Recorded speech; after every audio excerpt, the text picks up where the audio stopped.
So, let's get right into it. The first thing I want to do is pick somebody that you want to make a GFX of.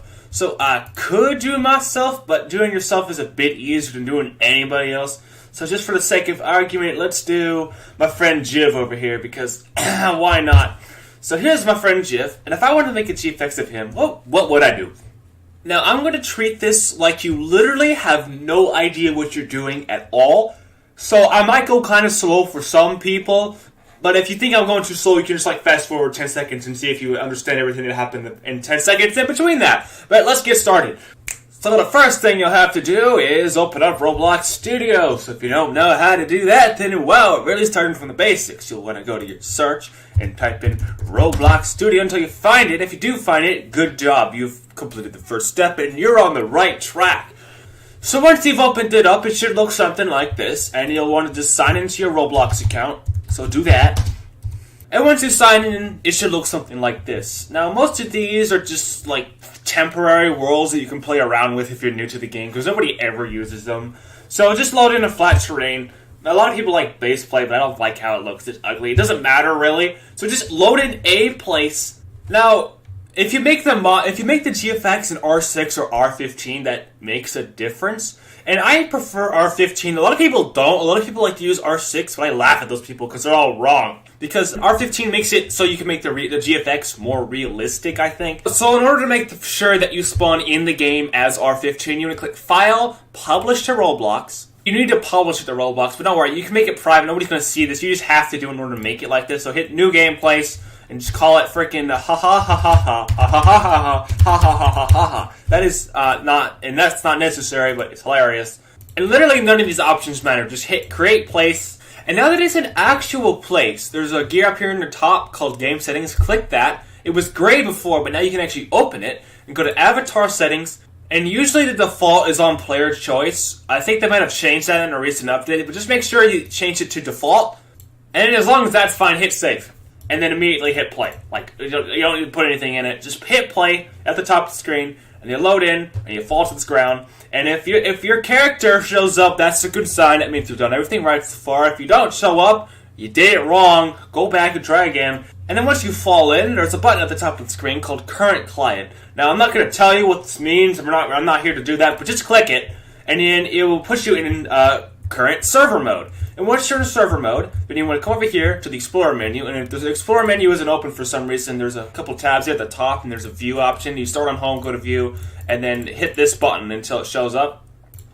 And then if you see this menu, good sign, find the Players menu, open that, find yourself, and then once you find yourself, there will be a menu over here. If you don't see this menu over here, hit this button until it opens up. And if it is there, good job.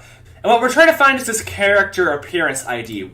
Every character on Roblox has a unique character appearance ID. So in order to get this ID for your friend, what you want to do is go to their webpage, go to Roblox on the website, and in the URL you will see a number. This is the character ID, so you want to copy that. And just fun fact, this number is actually in order of when they signed up. So if you change it, it'll bring you to the person that signed up right before that person. And if you change it again, you can actually go to the first person who signed up, which is just Roblox itself, but we can do that. Bam! Just a fun fact, if you want to play around and see who signed up right before you and right after you, that's always fun to do. Alright, then once you get to character ID, I'm going to click it and paste it in, and hit enter, and once you hit enter, hit home, so you can hit current server, so go back out of that mode, so you can move the camera and move around and stuff, and then reset. Now, you used to be able to hit escape to reset, but they've somehow removed that. So hit these three bars up here in the corner, then reset, and hit enter. Bam, you'll die. Ha ha ha ha ha ha ha ha ha. And, oh, whoa, you spawned into the person you want to be. Now, if you want to be yourself, skip that part. So, there you go. Once you spawn in as yourself, go to the workspace on the side of the screen and find this. It will be your username. It's not going to be Eyiss. It's going to be whatever your name is. And so you should be highlighted, and once you're highlighted, you want to cut it, so, boop, gone, and then hit stop. You don't want to play the game anymore, so then you can fly around and stuff, and then go back to workspace and paste it into the workspace. So boom, there you are in the game as an object that you can move around. This is used for a lot of things, but for our purposes, we just want to get the model itself. So we're going to right-click the model and click Export Selection, so we can save it somewhere on our computer. Now, I have a folder for GFX. I just have a folder for all my GFX. So if you don't have one, I recommend making one. It's very useful. So go to your desktop, make a folder for GFX, and once you have one, make a file for test or learner or something, so you just know what it was for. But for me, I'm going to put it in my other file and put it for tutorial. So I'll make a folder called tutorial, or a folder called tutorial. Click it, and then give it a name. It doesn't matter with the name, it's just going to call it Jiffy Jiff because that's his name. Bam! Now it's saved on your computer. The next step is to download a software called Blender. So here's the Blender website. Now, Blender is a modeling tool that lets you model things. There's more than one out there. I know a lot of people use CD4 and a couple people use Maya, but I use Blender. So that's what I'm going to teach you to use because I think it's the best. People who use CD4 suck. You should tell them that because they do. No, I'm just kidding. They're fine. But for my purposes, I use this. So hit the Blender button, download it. It's free. I'll link it in the description. Don't worry. And once you download it, go through the Install Wizard menu. So then you hit the download up here, and then save it somewhere like that makes sense. Like in downloads, don't save it in freaking documents. It's kind of a dumb place to save it. Alright, and then it'll boot up the wizard. So you just want to click the wizard. Now, I've already installed Blender, so I don't need to install it again, but it's pretty straightforward. Just listen to the instructions. And once it's installed, it should show up on your desktop. Bam, there it is for me. You like my background too. Now, don't close Roblox Studio yet. We'll get into why we need it open later, but just keep it open, minimize the tab. We don't need it. Now, open up Blender. So double click, it'll open it up, and bam, there it is. Now, this is how it looks. So click off of that, and you'll start with a box. Just hit X, delete the box. You should know the basic controls of how to maneuver the website. So if you hit middle mouse, hold down middle mouse. Whoa, it moves the screen. And if you hold down Shift and middle mouse at the same time, you can move it like this. So I recommend just, playing around with the controls a bit so you actually know how to maneuver in the software itself. And once you get the hang of it, then you want to come up here to the top and hit File, and then go to Import. And Roblox saves the objects in wavefronts, so click Wavefront.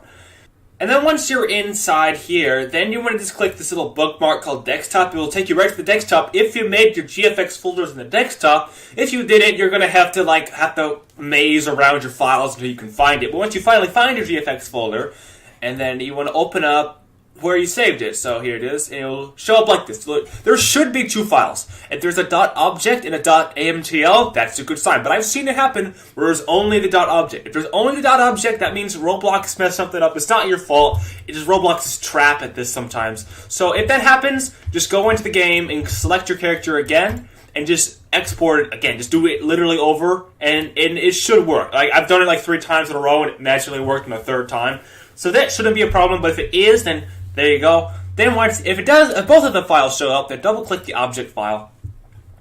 And then, bam, it's in the game. And for some reason it's floating. Usually, it's probably not going to be that for you. It's just it's actually dependent on where it was in the game. So like, if I had this guy over here, if he was way over there, he would show up way over there. So make sure you keep it in the center so you don't lose the thing, which has happened before. So at the very beginning, it will have all the pieces selected, which is useful. So we're going to bring it down to the middle and bring it over to the side.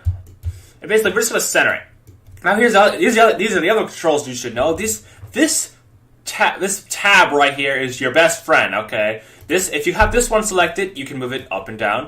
If you have this one selected, it can move in a circle. And if you have this one selected, it makes it really fat. That last one you're not going to use too often unless you get super advanced. But these other two you're going to use all the time. So make sure I think there's a hotkey for it actually. I'm not sure. Okay. All right. Now you might notice, hey, it's gray. So in order to make it not gray, there's this little circle right here. Click the circle and click Material. Bam. But hey, isn't it mushy? Yeah, it is mushy. You're smart. Good job. Now, if you're an R15, like I told you to be in, then every single part of his body should be selectable. As a fun fact. We'll get into that in a second. But first, like I was saying, find the lamp option. And once you find the lamp option, there's this nice menu over here of a bunch of stuff. We'll get into it later. But for right now, you need to find this button. Once you find this button, this menu should pop up. And you should change the lighting type So it's not diffuse. So it's not specular. Specular makes it all mushy like that, and then change it to hemi. I mean, I've seen people experiment with other types of lighting, but right up for the basics, then we're just going to stick with the easy one. You don't have to worry about like shadows and stuff. So, and change the energy to 1.5. It just makes it a bit brighter. You can make it like anything, like freaking 7 if you're crazy, or like 1.2 if you're going to be really dark, but most of the time it's going to be 1.5. That's usually like if you're just outside standing in the sun, I think. So if I wanted to move them to the center, what I would have to do is you have to click pieces. But if you notice, oh wait, you can only select one at a time, and obviously you're not going to try to like line up every single piece correctly. What you have to do is hold down Shift and right click. And if you hold down Shift and right click, you can select multiple pieces at a time. And also, you should probably know, is that, here, there's a button right here. This button changes where the rotation point is. This is the rotation point. It's what things, rotate around. And it's really convenient to have, like, right here on the arm. So you want to click this menu and change it to 3D cursor. So now you can change whenever you left click, that's where the rotate button will be. And so I can put it on the arm and go, bam, move the whole, I moved the whole torso because I haven't selected. But if I had the arm selected, it would move. But what I'm trying to do right now is select every part of him and move him to the center because that's where I want him to be. It's always a good test just to move everything to make sure you actually have it all selected because it's pretty easy to forget things. But once you have it, bam, all selected. So now we can turn this sideways and put him about right here. And now he's ready to be modeled. So if you can move the lamp out of the way if you right click that and just move that. It's usually already out of the way, but since I moved him, it's not. But now it is. So now you have to decide, what pose to do. If you're in R15, it makes things 100 times easier because you don't have to like go into the edit menu and like actually change the mesh of the arms. You can just select arms and rotate them. Whoa, that's so cool, I know. So let's go with a pretty simple pose here. I'm not trying to make a Picasso art here. We're going to take his arm, select the arm, remember, shift and left and right click, and then left click to put the rotating tool here, and then rotate the arm up, bam, and then we can select just this part of the arm, and then move it, bam, and then let's move the head a bit, bam, and then if you even want to, like you can move the head up, move the head down, move it way over here if you're crazy like that, or we don't have to do that, but that's an option. It's really useful, like if you flop the arms, like you see here, the arm I kind of messed it up, so it's always good to correct it a bit. I mean, sometimes it's going to be hard, but you can always hide it with camera angles, like you can't even see it from this shot. But here's the other tool that you should know how to use off the bat is the edit tool. Like I said earlier, I was kind of bringing it up, like how it's annoying to use an R6, but you still have to use it in R15. If you want to do some more tricky things, so for example, if I wanted to move his finger, I could do that. Let me show you how you do that. So what you want to do is make sure the hand is selected. It can only be the hand, so make sure it's just the hand. And if it's just the hand, there's a mode menu down here. So click this and click edit. Boop, the hand will be like this. Now for some stupid reason, the way the polygons work, you can't just start moving them. So before you touch it, hit the subdivide menu, and then just hit remove doubles. And then that should get rid of all the glitches that happen that don't make any sense. So then you want to do is right click on a point, and it will select that point. Point. You can pull this up. Whoa. And you can, if you want to select multiple points, you hold down Control and you hold down left click, and you just drag, and you can select a bunch of points like this. Whoa. And you can also rotate the points too. So what you want to do is select the entire finger. So just go around the whole thing and Control click it. And if you, let's say, oh no, I messed up, well then you can just hit Command Z on that. But if you went like, if you only want to deselect a couple points like this, like that's not worth a Command Z, you can hold down Shift and right click. Shift and right click will deselect points, which is useful. And remember, and so then just go around and select all the points. I'll just skip through this part.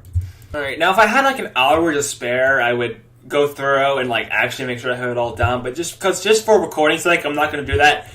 And then move it any way you want to go. Whoa, oh, look, I messed it up. I got some over there. So this would be a perfect time.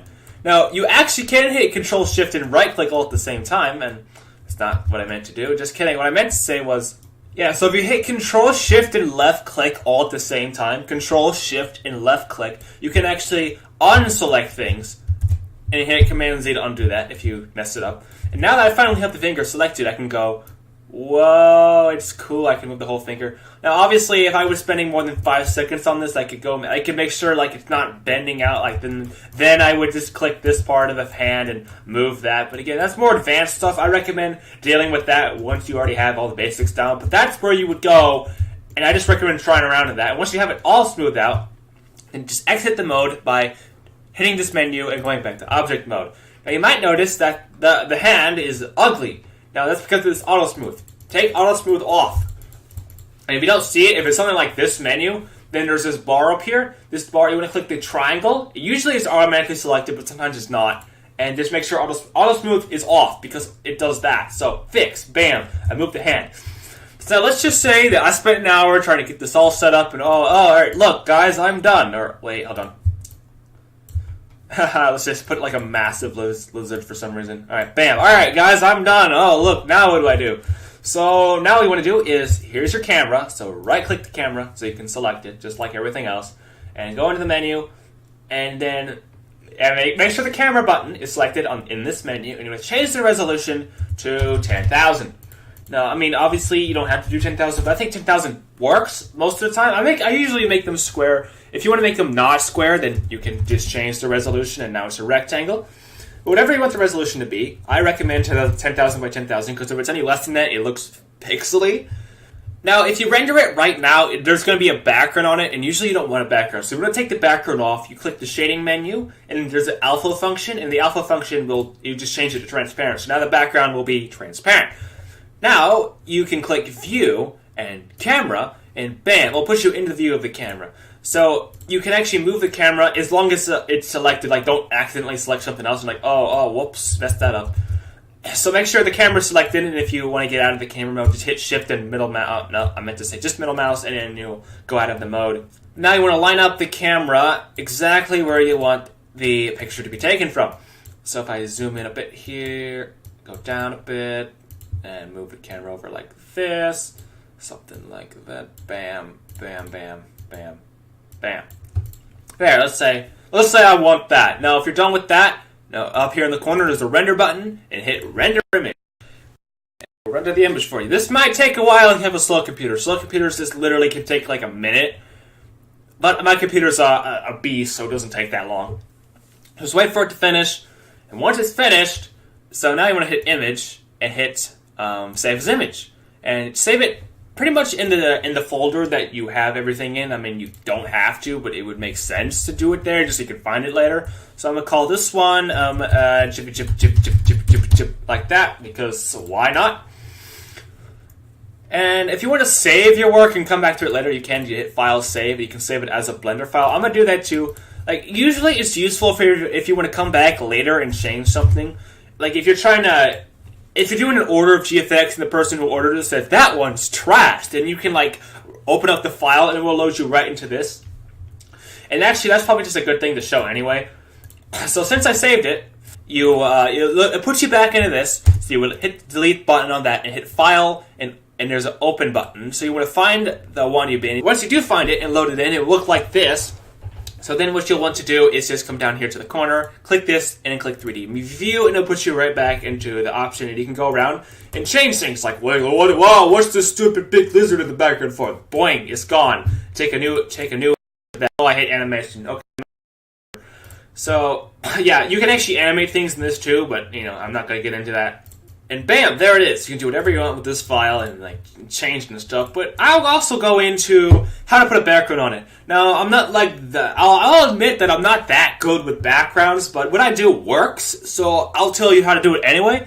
So if you want to make like a logo out of something, like like this guy, welcome to Bloxburg, even though that's not technically a GFX, this would be a better example. Do something like that. Then what I usually do is go into Google Drive. So look up Drive online. Now, I'm going to admit that this is obviously not the best software to be using. If you have something like Photoshop or like PhotoJ or something, then that will work better. But if you're like me and you don't have that, then up here in the corner, there's a New button. So hit New, go to More, click Drawings. You open up a drawing menu. Bam. And the first thing you want to do is change the page layout. Click Custom, change it to pixels. And you could make it 10,000 by 10,000, but usually the font, it doesn't stretch out that large, so I make it like a quarter of the size, like 25 by 25,000. And then just load in your image that you had earlier. So then load it in, bam, there it is. You can move it around and stuff. I mean, I think this menu is pretty straightforward, so I'm not going to run down like everything on how to use it and stuff. So then you can put a background in, like you can like copy an image off of something, like you can insert something from the computer, or you can just literally make it a grading color, which I usually do because I'm not going to waste time trying to make an actual background, because that just makes it more likely that it'll look bad. So I'll put a background on it, and then there's text buttons. You can go, it's really small though, so you can make the size way larger. Like something like that, and you can obviously change the font. I like to use Bingers. Bingers is one of my favorite. And then there's shapes and stuff. So you can just play around with that. I'm not going to get into detail on this, but that's just there for if you want it. And then once you're done, you hit File and Download As and Ping and just save it where you want to save it. And here I made this one too. So yeah, you can get through with it. Oh, and join my Discord server. It's great. You'll love it there. We have a great cast and stuff. And we do Survivor long term. So if you like Survivor and you like long terms, then that's where you can meet people. Link in the description. Well, thank you guys for watching. Hopefully you enjoyed it. If you did, I mean, I would really appreciate a subscribe. I mean, I try to do stuff like this often. I have a new series coming up soon that I hope everybody likes. But for now, I'm going to go. So see you later. Bye.